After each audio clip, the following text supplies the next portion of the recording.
I'll start. I'm going to put Now, the water. live from the CoffeeCon studios, it's Kevin Sinnott. Thank you for that lovely introduction, Patricia. And I'm here with a bunch of coffee gear. And, it's wow, we had this great show with Mike Ebert. Mike is kind of my role model right now. I'm trying to be more like him. And I. I was really amazed at the coffee that he made, but the stories, he had some great stories. But I watched how he made the siphon yesterday. And let me tell you, all my life, I imitate people. I was the second born. My older brother is really funny, and I tried to be like him. I'm not quite as good as him, but I try. And I think I try harder, by the way. It's like the old, there used to be a rental car ad campaign. We're number two, we try harder. Well, I'm number two, I try harder. And the so when Mike made that siphon for us, I watched him and I said, "Oh, you know what? I noticed some things." That's what's great about. By the way, just I'll give you the CoffeeCon update first. That's just a great segue into it. Great, wonderful thing about CoffeeCon is you that's how you learn. I mean, if you're like I am, I learned from someone who's a little bit better than me. When I wanted to learn guitar, I took lessons from someone who was better than I was, and I learned what they knew, wore them out, and then I moved on to someone else. I Same thing, CoffeeCon. You go and you attend classes where people know how to make coffee superbly, and you learn the technique they do, and then you take, believe it or not, you'll take another class, same coffee maker, and you'll learn something new, another way, especially with this method. This method I find is one of the most flexible methods, but therefore there are techniques involved. And I understand this is a big jump from from a pod machine to getting one of these, but it is at the same time it looks more complex than it is. It's really quite a simple method. And when you get used to it, I'm very comfortable. I wouldn't dare doing it in front of you like this. Um, and one of the things I'm going to show you how to do today is to change the filter, the cloth filter. And probably most of you are not going to use a cloth filter anyway. There's a permanent filter that you can use. But I really like the cloth filter, and so I'm going to do that. Now, before I do anything else, let me explain a few things. Um, well, I'm going to set the and actually, this is a good chance. I think you can use your overhead shot for this, Michael. I know you've been pushing me to give you some more overhead shots. Okay, here's one. See if that is that. Yeah. Okay. Well, let me show you something on this brim uh, kettle, which I really like. It's currently my favorite. Is See, you've got all these settings. I hope you don't have to, turn your phone so that you can see them. That's 185, but I'm going to actually set it higher. Okay, I'm going to set it. In fact, I go to 203 because really, when you pour the water into, and you can go back to the other shot now, Mike. When you pour your water into this device, uh, it should be as close to boiling as possible, because then we're going to put it on the heater. And to be honest, the original design of the siphon is you put the water in cold and you heat it up, but that would be a long time. We could have two guests during that time and cover everything.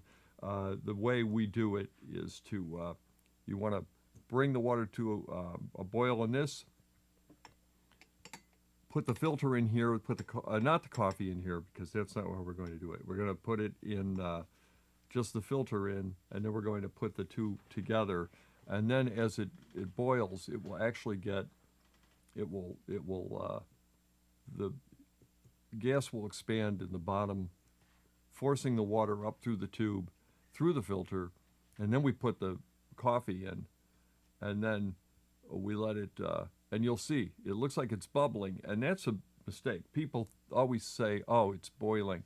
It's not boiling. I didn't bring my thermometer today, but we've shown you this before. It's 200. In fact, that's where the 200 standard came from, 200 degrees Fahrenheit standard. It's that is the midpoint perfect brewing temperature according to the standards.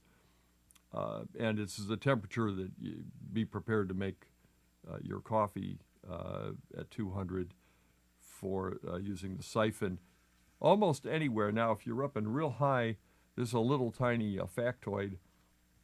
If you're up in real high altitudes, you'll find that water boils at a lower temperature. I boiled coffee once. I did a presentation in Denver, and I thought the water boiled at 187, if I'm not mistaken. So it's great coffee, by the way, so could be an advantage being there. So coffee, what kind of coffee do I have today? I have a really cool coffee that I was influenced by Mike. Arabian Mocha Sinani. And I believe this is a Yemen coffee. African Arabia. I'm pretty sure this is Yemen coffee, but it doesn't say Yemen anywhere on the package. I thought it was. Anyway, this is kind of the real deal. A lot of people would say this is the original coffee. I mean, I'm sure there's arguments back and forth among historians about where coffee really originated, but that's the general neighborhood, as we say. And but this is a great coffee, and it's from Pete's. And Pete's was Mike Ebert cited Pete's the other day as kind of an example of some place that, while they roast dark, and in fact, Alfred Pete was the person brought in as a consultant to demonstrate roasting when Starbucks first got started. They had some ex-Pete's folks too that worked there, and they definitely emulated the Pete's roast. Starbucks, according to Mike, feels that they've automated it quite a bit, and Pete still does it manually, and he maintains that Pete's gets still a little tad more varietal characteristics out of the coffee. So I just went with Pete's. I wanted to try it. I hadn't had any Pete's for a while, and certainly both companies have been to CoffeeCon, but I definitely wanted to explore this, and I couldn't find a Sinani at Starbucks either, so Pete's won. So anyway, I really want to try this coffee out. Now this is almost to the point that we want to transfer it, so let me get a little bit started here. I also will show you these coffee beans in a second. I got a number of things, though. Let me talk and work at the same time, which is I'm just going to cut the old one off. This is really not the glamorous part. This is kind of... And there we go. We are at the temperature right now, and this is the filter without the cloth on it. And I will put that on in just a second. Meanwhile, let me get this started. I'm going to make 600 grams, and if you can get on... there we go. Oh, wow, we just happened to coordinating really well today. Michael got the coffee maker in just the right spot, and I very carefully pour this water into the upper bowl because it is hot water, and this is a 5 cup. That's about right. It's a little bit, I think it's a little less than 5 cups, frankly. But my cup size is different than theirs. And I always overfill it. I know it's going to be 600. I've measured 38 grams. I bring it up about halfway to the top. There we go. And then you can see that on a close-up where I'm turning it now. Can you zoom in on that, Mike, so they can see that where I filled it up, because I want them to see exactly where I put it, because I think this is one that I do know very well. That's great. That's a great shot. Okay, and then let me take that, and then I'm going to move the kettle out of the way. I'm going to move the coffee out of the way and the filter out of the way, and then I'm going to move this in. This is my beam heater, and this is really this has been a prize at CoffeeCon. This is the beam heater, and the whole setup with this has been a prize, and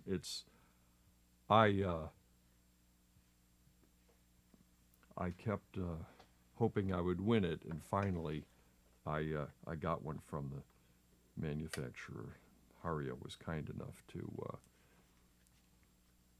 give me one. I guess you'd call it on a permanent loan. I have a lot of coffee makers on permanent loan from manufacturers. They'll get them out of my clutching hands because I can't give these up. And I do try to pay it forward by loaning some of my collection out to people. Let's see. Here we go. Now let me see if I can remember how to do this. I haven't done it for a while. If I really get stuck, I will ask someone else to help me. But I definitely, what you do, and I know it's hard to see this, it's hard for you, can I make it possible for you to get a shot of this, Mike, because I'm going to have to just put it down here. Is that good? Oh, there we go. Let's do that. Let me slide this a little bit over, and there. Okay. And then really what you do, it's so easy when you're not yeah, that's it. It's so easy. I hope I'm doing it right. I think, well, I don't change it that often, you know. Yeah, that's exactly how it goes. Okay, good.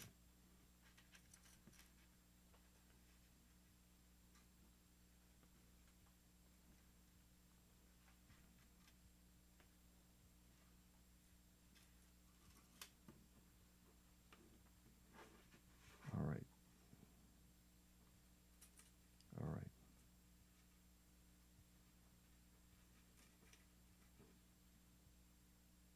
All right, and then we tie this up so that just pull it so that it's around here, and then a couple of times so it's sure to stay put, because you really, until you cut it off, it's not going to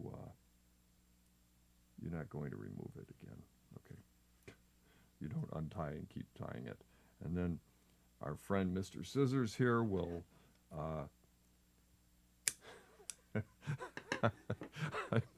you didn't know I'm auditioning for an after-school show on Nickelodeon. Okay, there we go. And then look at this. Look at how I'm so proud of this. I will. And it's made out of some sort of nice 100% cotton cloth. And you know, you can always follow the directions on the. Oh, there we go. Which one has got the close-up? That one? Oh, I see. I can turn it around. Which way? Now we're playing games with each other. Okay, I'll put it right there. Zoom in so they can see the directions, Mike. I know. I had a problem too, but you know, it's really easy. But actually, the picture tells the story. All right. It's one of those products that I got when I got it on Amazon, and it was easy once it arrived. Okay, and this is, we always let this boil, and if you go to a Siphon bar in L.A., for instance, it has a number of Siphon bars. Not too many in my town, but this one, I'm going to put this in ahead of time. There we go. When you see the bubbling, it's an indication that it might be time to put it in. Okay. And I know this. Some of you have already said this is way too much work for me. It isn't really. It's to do it and talk about it takes longer. Let's see. Don't need this anymore. I'm going to show you though a couple of beans just to show you what a mocha looks like. And I'm going to again put this off to the side for a minute here.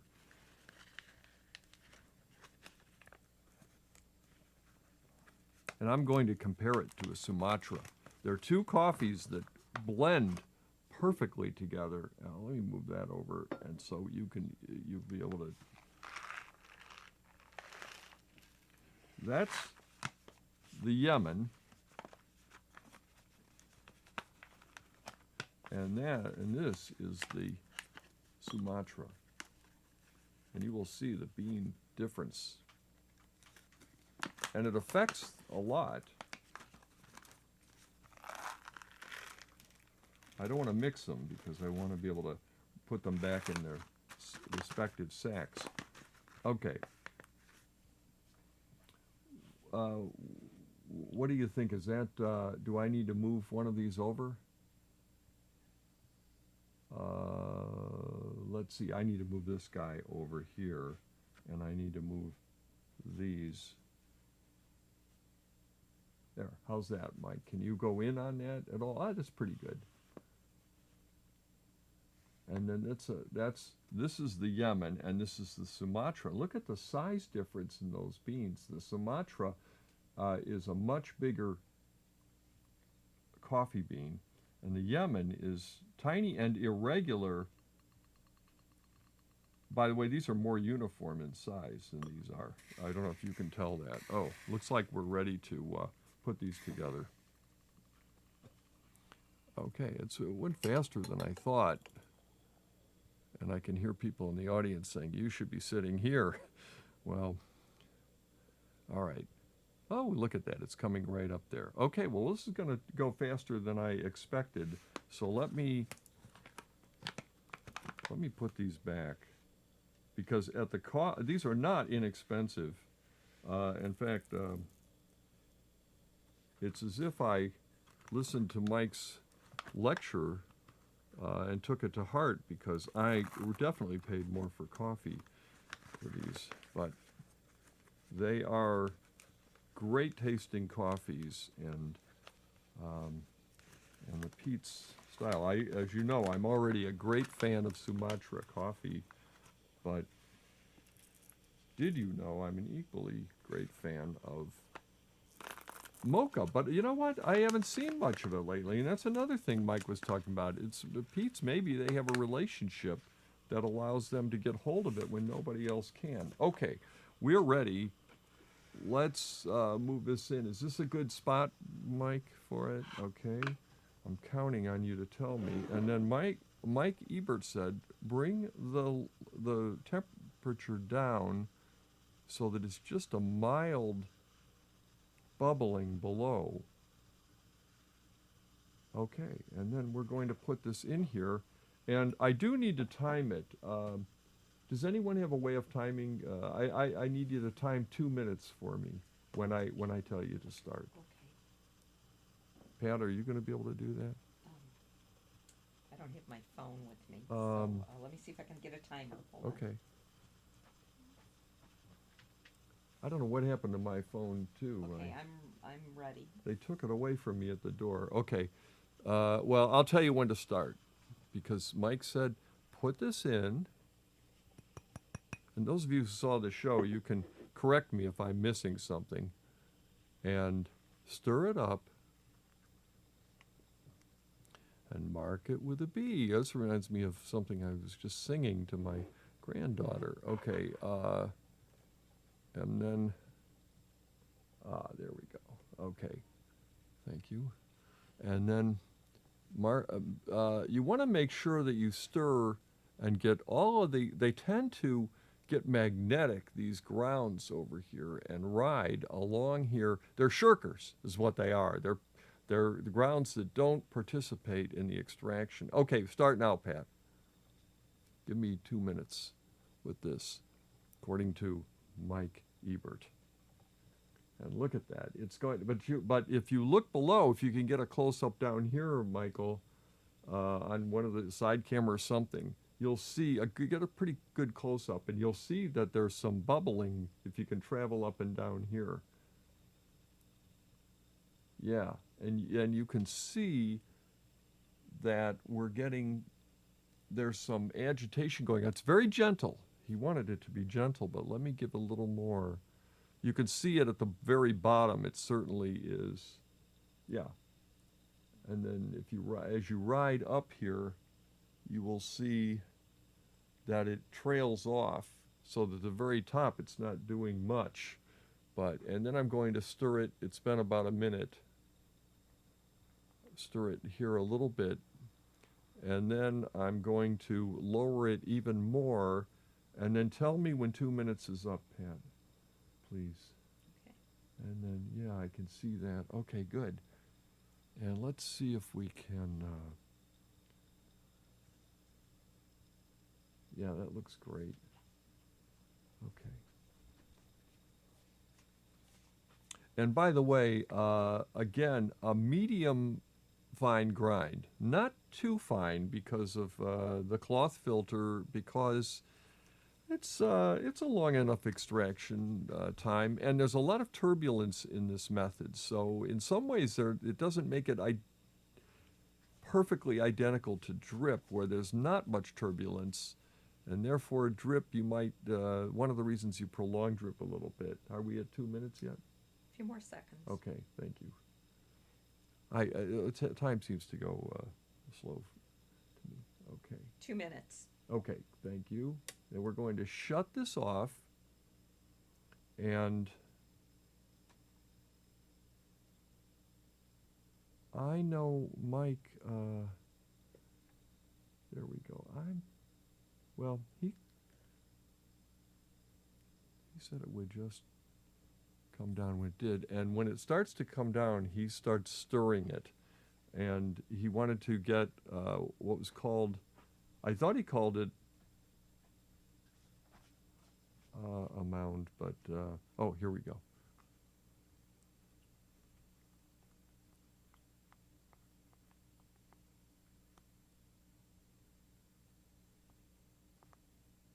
Let's see if it does it.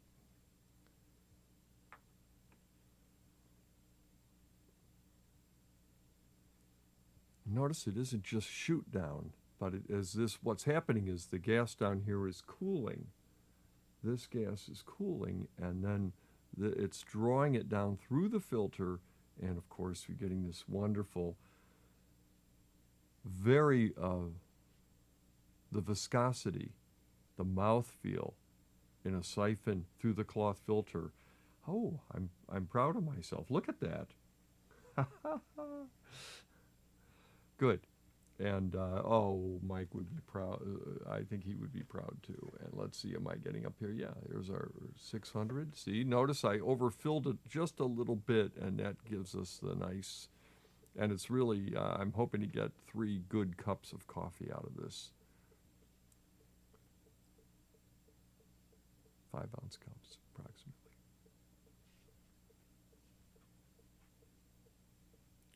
Four ounces just isn't quite enough for me. 6 ounces, the original American cup, is a little large. Certainly, if I'm at a cafe and they give you a small, usually I think it's a 6-ounce cup still. Okay, good. Yeah, I'm looking over to see it. It looks great. And then, so it does work from start to finish on here. Mike was right, as usual. Okay, and let me move this out of the way. Always be cautious. I'm sure I don't need to tell people who own siphons, but if you're going to experiment and play with this method, there are parts that are exposed that are hot, and if you're using it around children, and of course all of my children grew up around a lot of coffee experiments. They kept hoping Dad would get a real job. Okay, and then, but didn't work out that way. Let's see if I can. Yeah.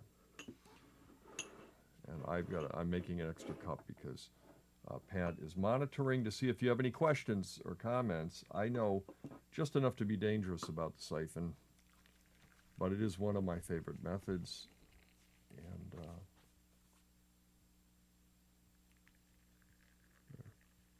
everyone gets a cup. And this is, I'm going to guess this is a Yemen mocha. There's Pat's cup, and there is Michael's cup over here, and here is my cup. And well, you can tell right away that's a Yemen coffee. Yemen has its own, like a dark chocolate, a bittersweet chocolate. Is that what we want to call it? I know the word bitter and coffee. Some people are afraid to use them together. I'm not, because I think bitterness is a healthy, good, natural component to coffee. So I didn't know which camera I was supposed to address.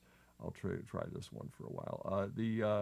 And really the bitterness, when I say it's bitter, I do mean it's like dark chocolate. It's got especially it's roasted dark.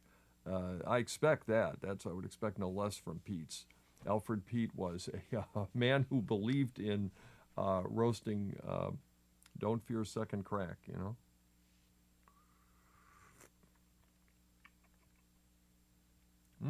Well, you know, and it's a little hot for me, I will tell you, because of the siphon is a warmer than and consistently warm form of extraction. Even if you pour the water in to drip, and this is kind of a major thing to take note of.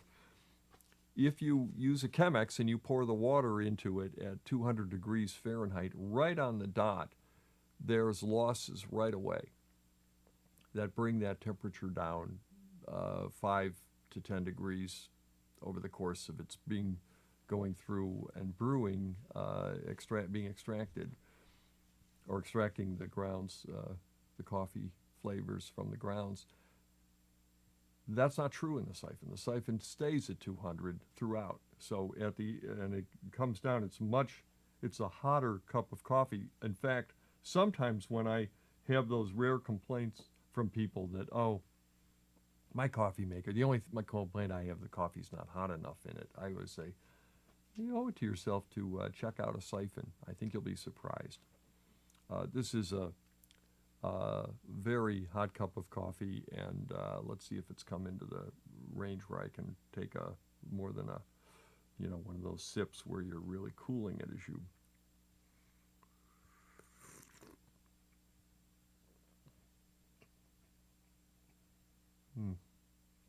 Yeah, I mean, certainly I can taste the dark roast is certainly first and foremost. However, especially as it cools, and it's not cool enough yet to really deliver it, but I can already tell you there certainly is a varietal essence left of the Yemen. So it is not, those who say a dark roast coffee removes the flavor of the varietal, it doesn't make any difference which one you have, because it's going to taste the same anyway, because what you're going to taste is the roast flavor. I would suggest that that's not the case. I suppose the analogy would be like talking about a New York strip versus a filet mignon steak with charred, on a charcoal grill. They're not going to taste identical because yes, I understand you'll have that char flavor, the smoke charred flavor will predominate, but there's going to be flavor from the various cut, and the same thing for this type of coffee. And the roasted the way it is, which is one of the compliments that Mike was paying to Pete's, that they do a roast that still maintains a lot of varietal taste. Now I'm hoping that this will.